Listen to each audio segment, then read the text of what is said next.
Agora sim, boa noite oficialmente, gravando para o pessoal do YouTube também. Boa noite. Hoje nós temos o estudo do Evangelho segundo o Espiritismo, capítulo 14. Antes de abrir o estudo, a gente vai abrir a nossa energia. Eu vou pedir para o Naraí abrir. Boa noite a todos. Como de costume, para abrir a energia desse grupo de estudos, convido a todos a fechar os olhos, se conectar ao propósito desse estudo, se conectar a essa egrégora de todos nós irmãos aqui reunidos. E levamos nossa consciência a Deus, nossa energia. E para fortalecer essa energia, pedimos em oração. Pai nosso, que estais nos céus, santificado seja o vosso nome, venha a nós o vosso reino, seja feita a vossa vontade, assim na terra como no céu. Pão nosso de cada dia nos dai hoje, Senhor. Perdoai as nossas dívidas, assim como nós perdoamos aos nossos devedores, e não nos deixeis cairmos em tentação, mas livrai-nos, defendendo, Senhor, de todo mal. Aiã, Jesus, Maria e José. Ave Maria, cheia de graça, o Senhor é convosco. Bendito sois vós entre as mulheres, bendito é o fruto do vosso ventre, Jesus. Santa Maria, Mãe de Deus, rogai a Deus por nós, rezadores, agora e na hora de nossa ascensão. Aiã, Jesus, Maria e José. Que assim seja, meus irmãos. Que assim seja. Bom, Nosso ancoramento aqui. Na última semana, quem conduziu o grupo de estudo foi a Jussi. Aí eu queria saber se alguém ficou responsável pelo mantra, Jussi. Como que ficou isso? Não, porque não teve o mantra, né? Aí a gente deu para abrir hoje. Tá. Você lembra quem tinha ficado na outra semana? A Cris, mas aí ela saiu do grupo, né? Aí. Tá. Então, não tem nenhum mantra hoje. E aí, semana que vem, Jussi, você traz um mantra pra gente? Tá bom, trago. Bom, eu vou compartilhar a tela pra gente começar a leitura, então.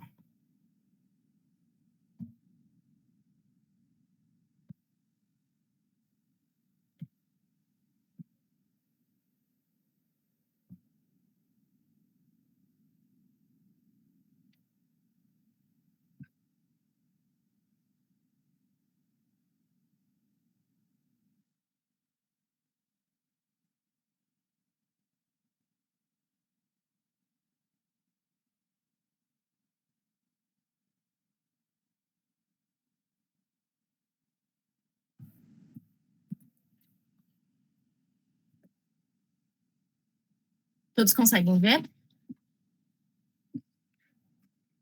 Sim. Sim. Beleza. Capítulo 14. Honra teu pai e a tua mãe. Piedade filial. Quem é a minha mãe e quem são meus irmãos? Parentesco corporal e espiritual. Instruções espíritos, a ingratidão dos filhos e os laços de família. Sabes os mandamentos: não cometerás adultério, não matarás, não furtarás, não prestarás falso testemunho, não cometerás fraudes, honrarás a teu pai e a tua mãe. Honrarás a teu pai e a tua mãe, para que se prolonguem os teus dias na terra, que o Senhor teu Deus te dará. Piedade filial. O mandamento honra teu pai e a tua mãe é uma consequência da lei geral da caridade e do amor ao próximo, pois não se pode amar ao próximo sem amar aos pais. Mas o imperativo honra encerra um dever a mais em relação a eles, que é da piedade filial. Deus quis mostrar com isso que é preciso acrescentar ao amor o respeito, a estima, a submissão e a condescendência, o que implica na obrigação de cumprir para com eles, de uma maneira mais rigorosa ainda, tudo que a caridade determina em relação ao próximo. Esse dever se estende naturalmente às pessoas que se encontram no lugar dos pais e que terão maior mérito. Quanto menos obrigatório for o teu devotamento, Deus sempre pune de uma maneira rigorosa toda violação a este mandamento. Honrar a pai e mãe não é simplesmente respeitá-los, é também cuidar das suas necessidades, proporcionar-lhes o repouso na velhice, rodeá-los de solicitude, como fizeram por nós em nossa infância. Principalmente com os pais sem recursos é que se demonstra a verdadeira piedade filial. Satisfarão a esse mandamento aqueles que acreditam fazer um grande esforço, dando-lhes o estritamente necessário, para não morrerem de fome, enquanto eles mesmo de nada se privam, relegando-os aos piores cômodos da casa, apenas para não deixá-los na rua, enquanto para eles são reservados os melhores aposentos, os mais confortáveis, isto quando não o fazem de má vontade, sendo os pais obrigados a pagar o que lhes resta da vida com a carga cansativa dos serviços domésticos. É justo que pais velhos e fracos sejam servos dos filhos jovens e fortes? A mãe lhes teria cobrado pelo leite quando ainda estavam no berço? Acaso teria contado suas vigílias quando eles estavam doentes, ou seus passos para proporcionar-lhes o cuidado necessário? Não, não é apenas o estritamente necessário que os filhos devem aos pais pobres, mas também o máximo que puderem, as pequenas alegrias do supérfluo, a amabilidade, os cuidados carinhosos, que são apenas os juros pelo que receberam, o pagamento de uma dívida sagrada. Essa é a única piedade filial aceita por Deus. Infeliz, portanto, daquele que esquece a dívida para com aqueles que o sustentaram em sua fragilidade infantil, que além da vida material, lhe deram também a vida moral, e que frequentemente se impuseram duras privações para lhes assegurar o seu bem-estar. Ai do ingrato, pois ele será punido com a ingratidão e o abandono. Será ferido em suas mais caras afeições. Algumas vezes desde a vida presente, mas certamente em uma outra existência, na qual sofrerá o que tiver feito aos outros sofrerem. Alguns pais, é verdade, descuidaram dos seus deveres, e não são para os seus filhos o que deveriam ser, mas cabe a Deus puni-los e não aos filhos. Não cabe a estes reprová-los, porque talvez eles mesmos merecessem que assim fosse. Se a caridade estabeleceu como lei que devemos pagar o mal com o bem, ser indulgente para com as imperfeições alheias, não maldizer o próximo, esquecer e perdoar as ofensas e amar até mesmo os inimigos, quão maior não é a sua obrigação com relação aos pais.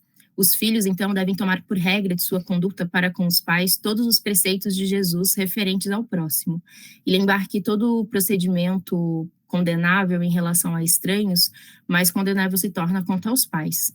O que poderia ser apenas uma falta no primeiro caso pode tornar-se um crime no segundo, porque neste, a falta de caridade junta-se à ingratidão. Deus disse: honrarás a teu pai e a tua mãe, a fim de que vivas longo tempo sobre a terra que o Senhor teu Deus te dará. No entanto, por que promete como recompensa a vida na terra e não a vida celestial?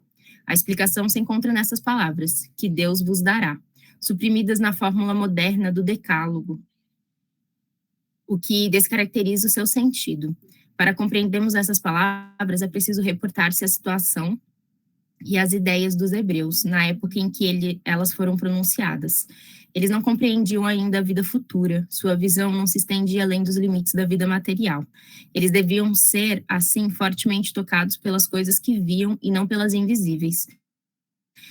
É por isso que Deus lhes fala numa linguagem à sua altura, e como as crianças lhes dá como perspectiva aquilo que poderia satisfazê-los. Eles estavam então no deserto. A terra que Deus lhes dará é a terra prometida, objeto de suas aspirações. Nada mais desejavam além disso, e Deus lhes diz que eles viverão nela por muito tempo, ou seja, que eles a possuirão por longo tempo se observarem os mandamentos. Mas com o advento de Jesus, suas ideias estavam mais desenvolvidas. Havia chegado o momento de lhes ser dado uma alimentação menos grosseira. Ele os inicia na vida espiritual ao dizer: meu reino não é deste mundo, e é lá, e não na terra, que recebereis a recompensa por vossas boas obras. Com essas palavras, a terra prometida material se transforma numa pátria celeste. E quando lhes recorda o cumprimento do mandamento honra teu pai e a tua mãe, já não é mais a terra que lhes promete, e sim o céu. Quem é a minha mãe e quem são meus irmãos? E tendo vindo para uma casa, afluiu uma multidão tão grande que não se podia nem mesmo fazer a refeição. E quando seus ouviram isto, saíram para prendê-lo, pois diziam que ele estava fora de si. Entretanto, tendo chegado a sua mãe e seus irmãos, e permanecendo na parte de fora, vieram chamá-lo. Ora, o povo estava sentado à sua volta e disseram: vossa mãe e vossos irmãos estão lá fora, chamando-te. Mas ele respondeu: quem é minha mãe e quem são meus irmãos? E olhando aqueles que estavam sentados à roda de si, disse: aqui estão a minha mãe e os meus irmãos, pois quem quer que faça a vontade de Deus, esse é meu irmão e minha mãe, minha irmã e minha mãe. Algumas palavras parecem estranhas na boca de Jesus, como os tratando com a boa vontade, com sua bondade, sua inalterável benevolência para com todos. Os incrédulos não deixaram de se aproveitar disso, dizendo que ele se contradizia a si mesmo. Um fato irrecusável, porém, é que a sua doutrina tem por base essencial, por pedra angular, a lei de amor e de caridade. Ele não poderia, pois, destruir de um lado o que construía de outro, de onde é preciso tirar essa consequência rigorosa. Se certas máximas estão em contradição com aquele princípio, é que as palavras empregadas foram mal reproduzidas, mal compreendidas ou que não lhe pertencem. Admira-se com razão quando se vê nessa circunstância Jesus mostrar tanta indiferença pelos seus familiares e, de certa forma, renegar a sua mãe. Quanto aos seus irmãos, sabe-se que nunca tiveram simpatia por ele, espíritos pouco avançados, não compreenderam a missão do irmão. Sua conduta aos olhos deles era estranha, e seus ensinamentos não os haviam tocado, já que Jesus não teve nenhum discípulo entre eles. Parecia mesmo que eles compartilhavam até certo ponto das prevenções de seus inimigos. É certo, de resto, que eles o acolhiam muito mais como um estranho do que como um irmão, quando se apresentava em família. João diz seguramente que eles não acreditavam nele. Quanto à sua mãe, ninguém lhe poderia contestar a ternura pelo filho, mas é preciso convir também que ela não parecia ter feito uma ideia muito precisa de sua missão, pois nunca se soube que seguisse os seus ensinamentos nem que desse testemunho dele, como fez João Batista.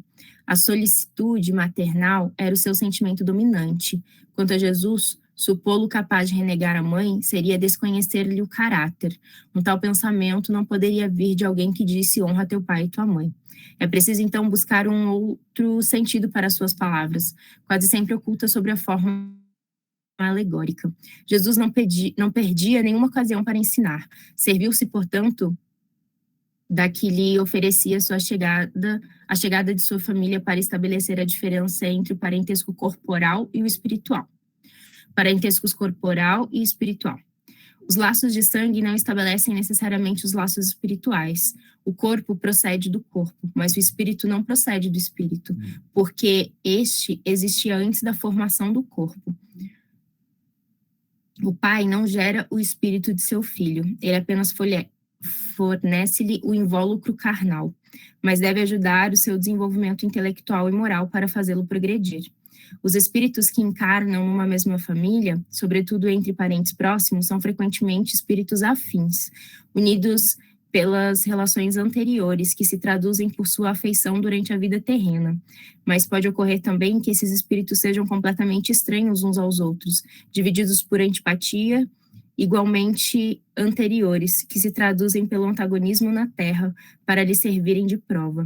Os verdadeiros laços de família não são, portanto, os consanguíneos, mas os da simpatia e da comunhão de pensamentos, que unem os espíritos antes, durante e após a sua encarnação. Segue-se a isso que dois seres provenientes de pais diferentes podem ser mais irmãos em espírito do que se fossem pelo sangue. Eles podem, pois, atrair-se, buscar-se, tornar-se amigos, enquanto dois irmãos consanguíneos podem repelir-se, como vemos todos os dias. Problema moral que somente o espiritismo poderia resolver com a pluralidade das existências. Há, então, dois tipos de famílias, as famílias pelos laços espirituais e as famílias pelos laços corporais. As primeiras, duráveis, fortificam-se com a evolução e se perpetuam no mundo dos espíritos pelas diversas migrações da alma. As segundas, frágeis como a matéria, extinguem-se com o tempo e frequentemente se dissolvem moralmente desde a vida atual. É isso que Jesus quis dizer aos seus discípulos com as palavras: aqui estão a minha mãe e meus irmãos, ou seja, a minha família espiritual, pois qualquer um que faça a vontade de meu Pai, que está nos céus, é meu irmão, minha irmã e minha mãe. A hostilidade de seus irmãos é claramente expressa no relato de Marcos, já que, segundo este, eles se propunham a apoderar-se dele sobre o pretexto de que havia perdido o juízo. Quando do anúncio de sua chegada e conhecendo seus sentimentos em relação a ele, foi natural que Jesus dissesse, falando de seus discípulos sob o ponto de vista da vida espiritual: aqui estão meus verdadeiros irmãos. Sua mãe os acompanhava e Jesus generaliza a lição, o que não implica absolutamente que ele não tenha pretendido dizer à sua mãe, segundo o sangue, nada lhe significava como espírito, e que ele fosse indiferente. A sua conduta em outras circunstâncias provou suficientemente o contrário. Vamos parar por aqui.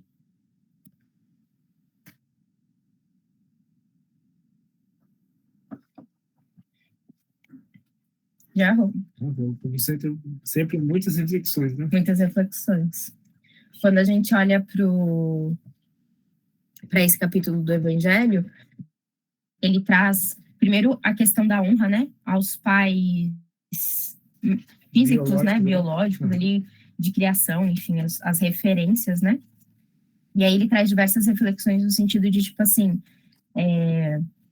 que é muito comum, né? Eu ajudo, eu cuido dos meus pais, o que pode e tal, mas sempre nessa questão de dar o que me sobra, né? Uhum. E aí ele traz essa necessidade do olhar de que você não pode dar o que te sobra, porque teus pais, quando te criaram, não te deram o que sobrava a eles, né?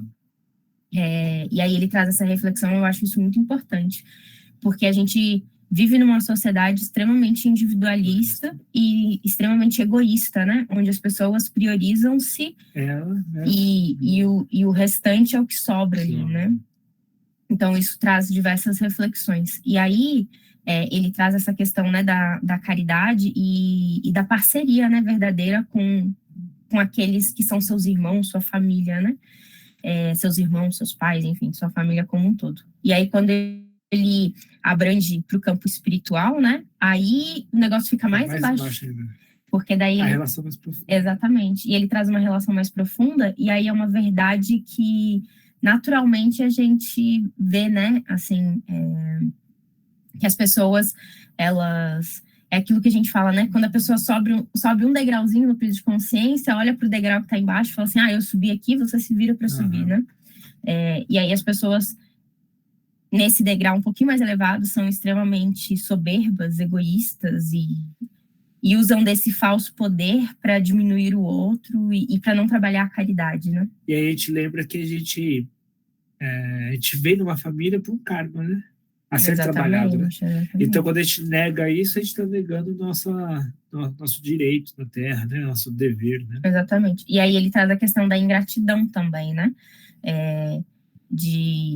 Por vezes, na nossa caminhada, a gente acha que tudo que as pessoas fazem pela gente é porque a gente é o alecrim dourado. A gente merece tudo e o mundo tem que vir até nós, porque só minha mãe que tem filho esperto, né? E aí, quando, na verdade, a gente tem que trabalhar exatamente essa gratidão, né? Olhar para os esforços do outro, entender o que o outro abriu mão para se dedicar a nós, a olhar para nós, e aí entender, né, os nossos movimentos. Eu acho que... E honrar pai e mãe. Exatamente, exatamente.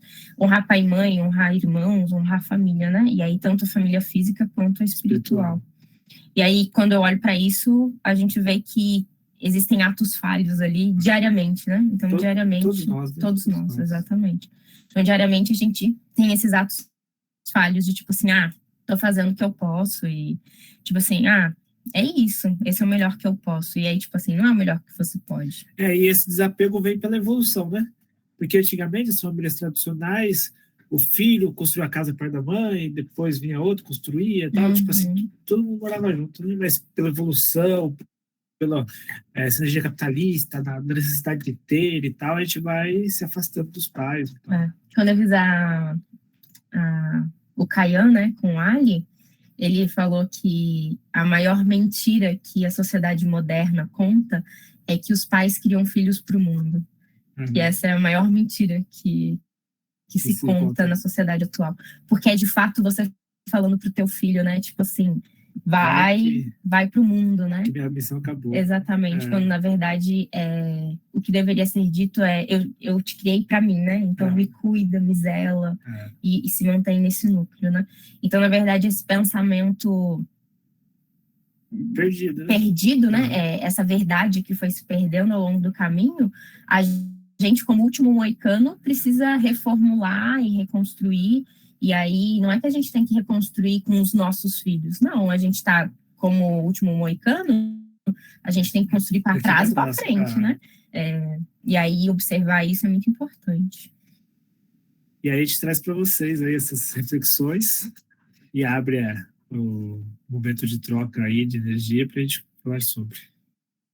Quem quiser falar, aperta a mãozinha, que daí a gente libera o áudio.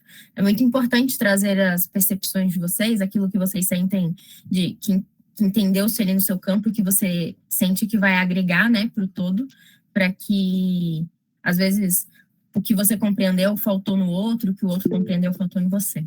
Pode falar, Rafael. Ultimamente eu estava pensando muito nisso aí. Hoje eu, conversando com meu irmão lá na casa dele, né? Eu tava falando para ele, pô, cara, às vezes a gente acredita num irmão de sangue, né? Eu tenho outro irmão também. Ou um irmão de caminhada e às vezes você toma um Pelé, ou sei lá, né? Se decepciona, enfim, com a pessoa. Eu estava pensando muito na responsabilidade da gente de estar observando em quem a gente adota como irmão, né? Até o irmão que nasce do mesmo ventre. Eu acho que eu estou vivendo muito esse momento, de ficar esperto quem realmente eu entrego a minha irmandade. Totalmente. Estou super de acordo e vivo a mesma verdade que você. Caio, pode falar. Então, eu compreendi que, assim, às vezes a gente chega na maioridade e a gente quer bater as asas, né, justamente, ter a nossa própria vida e tal. Só que isso é uma coisa que eu acho que do lado ocidental aqui do planeta a gente tem essa cultura mesmo, né, de querer ser independente e o filho tem que sair de casa e não sei o quê. Tipo, existem vários motivos, né, culturais de que, assim, o pai não vai ficar sustentando o filho até os 30, 40, 50 anos em casa, né? Tem gente que é acomodado. Mas, assim, eu acredito que as raízes, essa questão, assim, de ter a família por perto, assim, devia ser mais conservador, assim, né? Conservar essa parte, assim, né? De a gente valorizar os nossos pais, os nossos avós, né? Que mesmo por serem pessoas de idade, mas ninguém é descartável. Isso não existe, né, cara? A gente tem que estar sempre honrando as nossas raízes, né? De fato. Perfeito. E aí você trouxe, né, essa questão do Ocidente, né? Quando a gente olha para o Oriente, o Novo Oriente, né, é um Oriente que é muito ocidentalizado também. Se você olhar para a Índia, por exemplo, né, que é uma grande referência para a gente, a Índia moderna, né? Então a grande Índia ali, a galera tá super business e larga a família. 14 anos de idade já tá indo embora. Exatamente. Agora, para você viver isso, você vai esse cuido, né? Você vai viver, né? Encontrar isso em pequenas comunidades afastadas, mais isoladas, assim, acho que mais impenetráveis, né? Dessa podridão mesmo, que é o individualismo, o egoísmo, né? Que as pessoas vêm vibrando muito, né? E aí, quando a gente olha para o campo da espiritualidade também, quando a gente olha para uma casa de rezo, para um grupo espiritual, a gente está tentando, né, criar esse núcleo que é encontrado em áreas isoladas, né? A gente está querendo formar isso dentro de grandes centros, por exemplo. E aí, de fato, vem isso que o Rafa trouxe, né? Que, tipo, por vezes a gente traz para esse grupo pessoas, e aí a gente percebe que essas pessoas, de fato, não querem fazer parte daquilo, ou querem tirar vantagem, como todos os outros, e aí são processos de adaptação, exatamente. Reconstrução de consciência. E aí essa reconstrução pode demorar vidas, né? Enfim. Porque precisamos entender que os filhos de hoje foram criados por filhos que sofreram isso, por pais que sofreram isso, por avós que sofreram isso.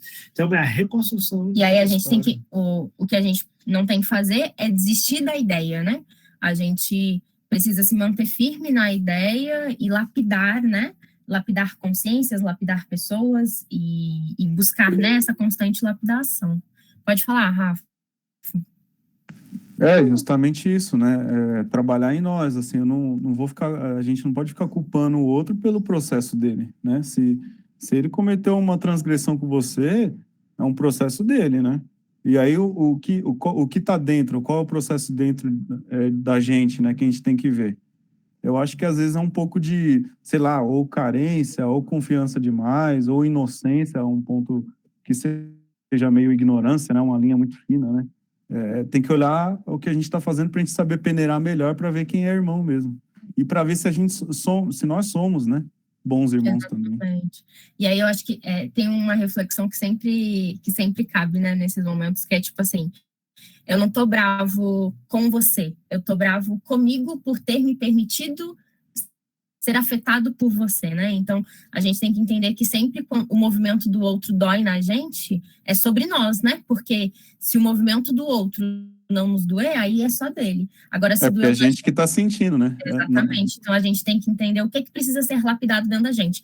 Talvez seja a inocência, talvez seja a questão de ter fé demais nas pessoas. Existem diversas possibilidades aí, né?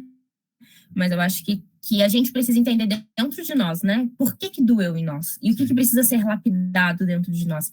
Mas lapidado não para criar muros, né? De tipo, de não querer mais contato com ninguém e de desacreditar da humanidade. Mas o que precisa ser lapidado, melhor fortalecido dentro de nós, para que movimentos de não irmandade, digamos assim, de não família, não nos façam desacreditar de um grande propósito maior, né? E aí tem que ser sempre um processo empático, né? Empatia com você, empatia com o outro, e vai construindo, e vai sempre com muita empatia. Porque assim, é a construção do novo, né? Exatamente. Para ambos, né? Para uma nova sociedade, para uma nova consciência, né? Sempre é delicado, né? Quando a gente fala de família. Exatamente. Pode falar, Jussi. Vocês falando, assim, me lembra muito... eu fiquei com minha avó, né? Ela ficou um tempo aqui em casa, e aí a gente faz alguma coisa por ela, ela sempre tem um sentimento de falar assim, olha, tudo que você está fazendo por mim, eu estou muito feliz, eu peço que Deus te abençoe muito, e na sua velhice você vai ter alguém que cuida de você. Ela sempre falava isso, né? Eu achava muito bonitinho. E aí ela comentou algo que eu não tinha, assim, parado para analisar. Ela falou assim, mas os seus filhos, eles já são muito bonzinhos, né? Você ensina bem eles de que a gente tem que cuidar dos idosos. E aí eu fiquei pensando nisso, né? Que essa construção que vocês estavam falando aí, é isso, é como eu me porto, como eu trato os meus filhos, os meus netos, de certa forma é aquela coisa, né? Eu estou plantando, eu vou colher. E aí Cristo vai e toca num ponto que eu achei muito interessante, que há muitos anos atrás falava-se da recompensa aqui na terra, né? Quem honrar pai e mãe vai herdar a terra. Só que era porque a linguagem da época trazia isso, eles entenderiam, né, numa linguagem mais material. Quando ele percebeu, quando ele esteve na Terra, que as pessoas já compreendiam mais a parte espiritual, aí ele deixou bem claro que essa recompensa seria espiritual. E hoje eu acredito que a gente entenda mais ainda a questão das reencarnações, né? O que a gente faz, a gente vai ter Dharma, mas não que a gente tem que dizer pensando no Dharma, né? A gente tem que fazer para ter uma vida melhor, né? Ter amigos, pessoas que a gente considera família e também a família material, a gente vai ter um convívio melhor. Então, se eu quero ter paz no lar, eu preciso tentar me entender bem com meus familiares, né? Como eles falaram aí. Às vezes, tem até inimigos que renascem como familiar. Mas o que eu estou fazendo para melhorar a minha relação com a minha família, né? Eu estou fazendo a minha parte? Ou estou esperando que só eles façam, né, a parte deles? E aí isso para mim, eu sempre penso muito nisso, né? Então, quando a gente lê esses textos, traz novas reflexões e a gente pensar na nossa vida, o que eu estou fazendo.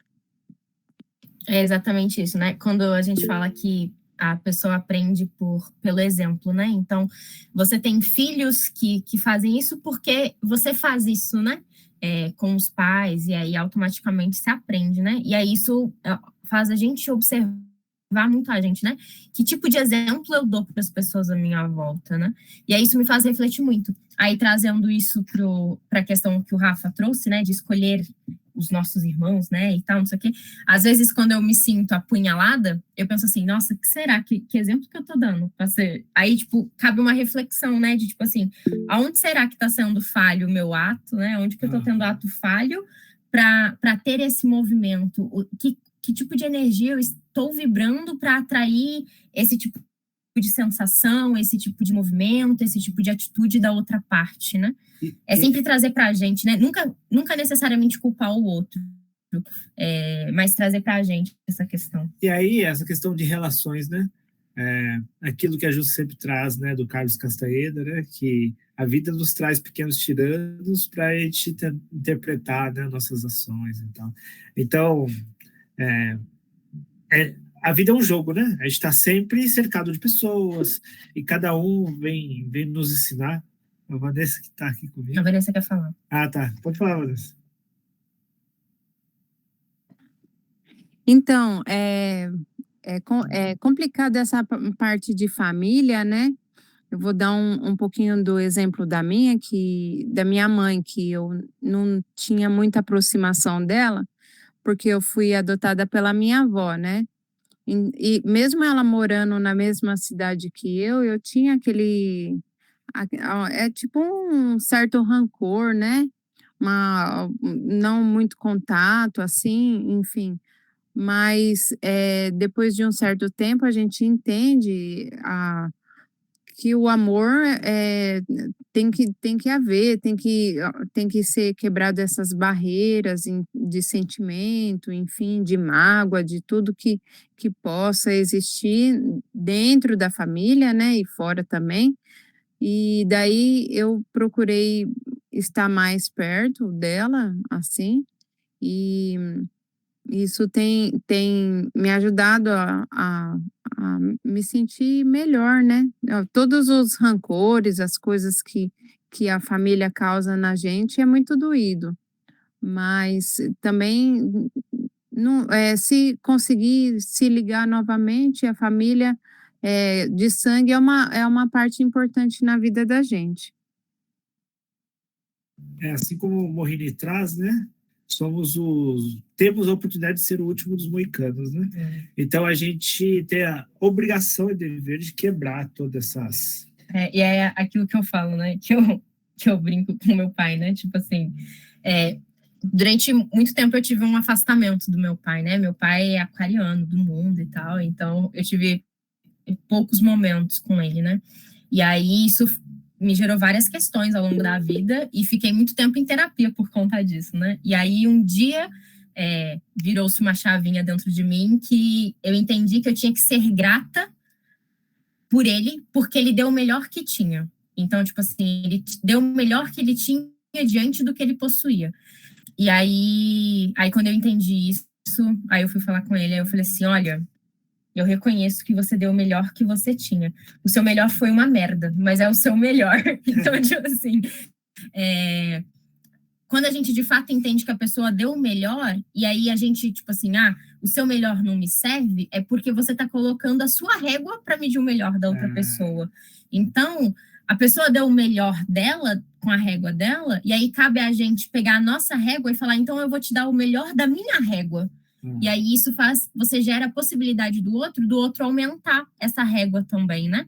Então, dele melhorar esse melhor dele, né? Mas é um processo que pode ser em dias, pode ser meses, pode ser anos, pode ser encarnações. Sim. E aí a gente não pode perder o propósito, né?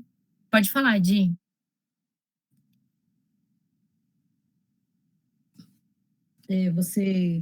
A sua fala agora é que eu ia estar trazendo, né? Que a pessoa dá realmente o que ela consegue naquele momento, né?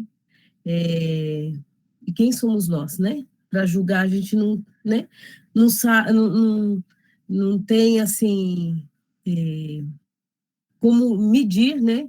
Como saber realmente o que ele pensa, quais são as turbulências também, né? O que para trazer ele ser assim, né? Vou contar um fato que aconteceu comigo, que ainda de vez em quando reverbera para mim, né? Que eu perdi meu pai muito novo, né? Eu era muito nova, aliás.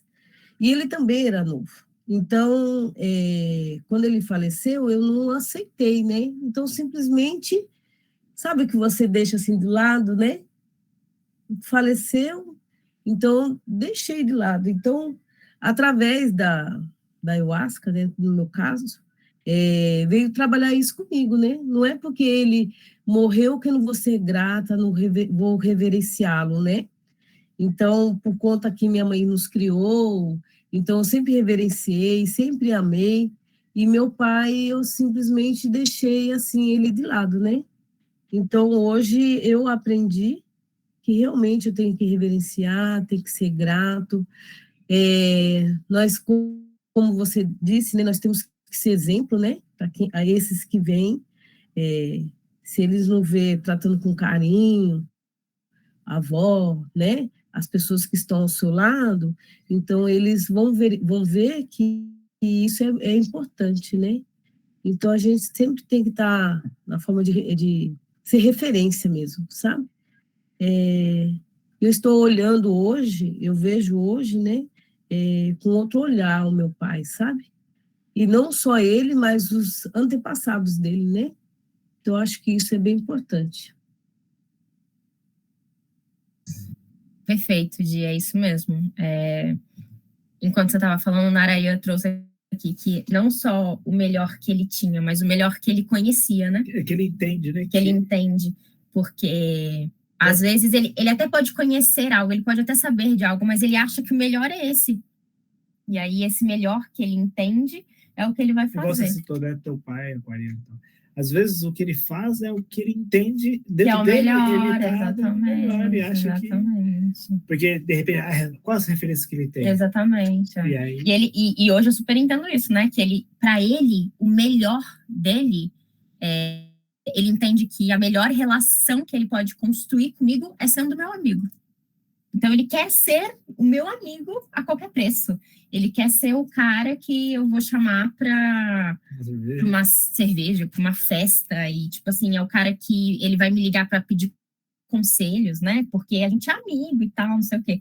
E quando, na verdade, o meu melhor seria que ele fosse o pai protetor, acolhedor, que cobra e tal. E esse perfil, ele não... Mas para ele, esse é o melhor, né? Porque por conta das referências que ele teve. Então, esse é o melhor. E aí eu preciso...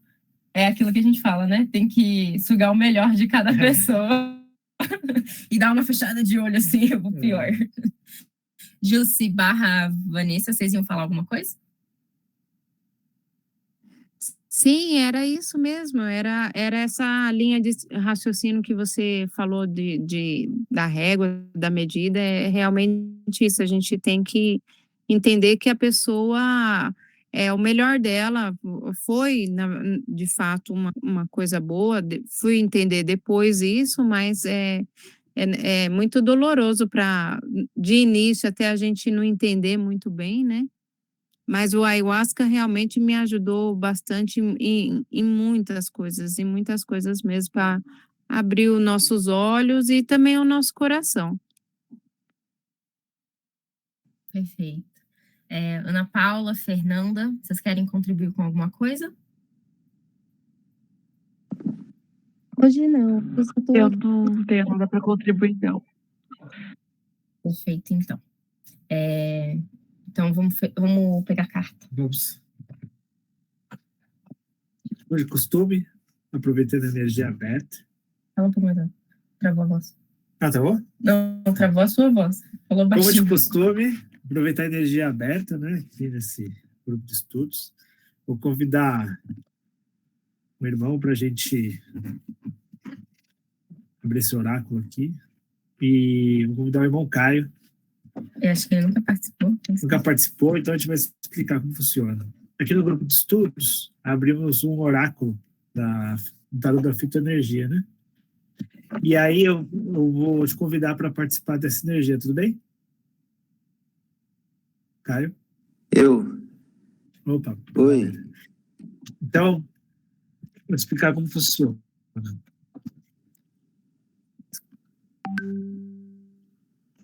Eu vou separar 3 montes de cartas e você vai escolher um dos 3 montes. Aqui está a minha esquerda, centro e direita. Centro. Certo. Eu vou passando as cartas e aí você pede para parar a que tiver nas minhas mãos, ok? Na minha mão esquerda. Perfeito? Tá.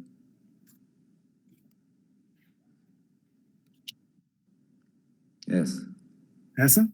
É. Perfeito. Então a carta... Essa carta já apareceu aqui nesse grupo. A carta que nosso amigo Caio traz para esse momento, né, para essa nossa semana, é a erva chamada Sene, e traz a seguinte mensagem: tenha mais confiança nas pessoas à sua volta. O caráter fitoenergético do Sene é puro e o chakra que ele atua é o 6º chakra. Cartinha, vou colocar a foto lá no grupo, então fica mais vezes muito assertivo. Muito cirúrgico, porque é justamente isso, né? Confiar que as pessoas dão o melhor que tem e que a gente também precisa dar o nosso melhor para continuarmos, né, nessa caminhada em rumo, né, à ascensão. Então é isso, né? E fechar a energia de hoje, convido a todos a fecharem os olhos, trazer lá do coração a energia de gratidão por estarmos aqui hoje, reunidos, estudando, absorvendo essas Sagradas Escrituras. E para agradecer, né, em sinal de agradecimento, fechamos em oração. Pai nosso, que estais nos céus, santificado seja o vosso nome, venha a nós o vosso reino, seja feita a vossa vontade, assim na terra como nos céus. O pão nosso cada dia nos dai hoje, Senhor. Perdoai as nossas dívidas, assim como nós perdoamos aos nossos devedores, e não nos deixeis cairmos em tentação. Mas livrai-nos, defendendo-nos, Senhor, de todo mal. Aian, Jesus, Maria e José. Ave Maria, cheia de graça, o Senhor é convosco. Bendita sois vós entre as mulheres, bendito é o fruto do vosso ventre, Jesus. Santa Maria, Mãe de Deus, rogai a Deus por nós, rezadores, agora e na hora de nossa ascensão. Aian, Jesus, Maria e José. Que assim seja. Que assim seja. Gratidão a todos que se fizeram presentes nessa noite. Gratidão. Nós voltamos a nos encontrar na segunda-feira que vem com o estudo do Guardião da Meia-Noite. É o 3º capítulo, né, Jussi? Isso. 3º capítulo, então fica o convite para todos aqui do grupo. E para você que está no YouTube, nos assistindo, você pode solicitar a entrada no grupo de estudos da casa, é um grupo do WhatsApp. Esse grupo ele fica aberto 24/7, então para quem está aqui presente no grupo, se tiver algum insight durante a semana referente ao nosso tema, se você viu algum post lá no Instagram que agrega ao tema que a gente estudou, manda lá no grupo. A Jussi é a nossa guardiã que coordena esse grupo, então ela tem autonomia ali para trazer orientações para vocês, e qualquer dúvida que ela tenha, que ela por algum momento não sabe explicar, ela conversa com a gente, ela que é administradora ali desse grupo. Então, esse grupo funciona 24 horas por dia, 7 dias por semana, justamente para a gente trazer as nossas percepções ao longo dos dias até o nosso próximo encontro. Gratidão a todos, uma boa noite de descanso e uma linda semana. Jai Arro. Gratidão, é bom, né? Boa É noite. porque a minha mãe tem que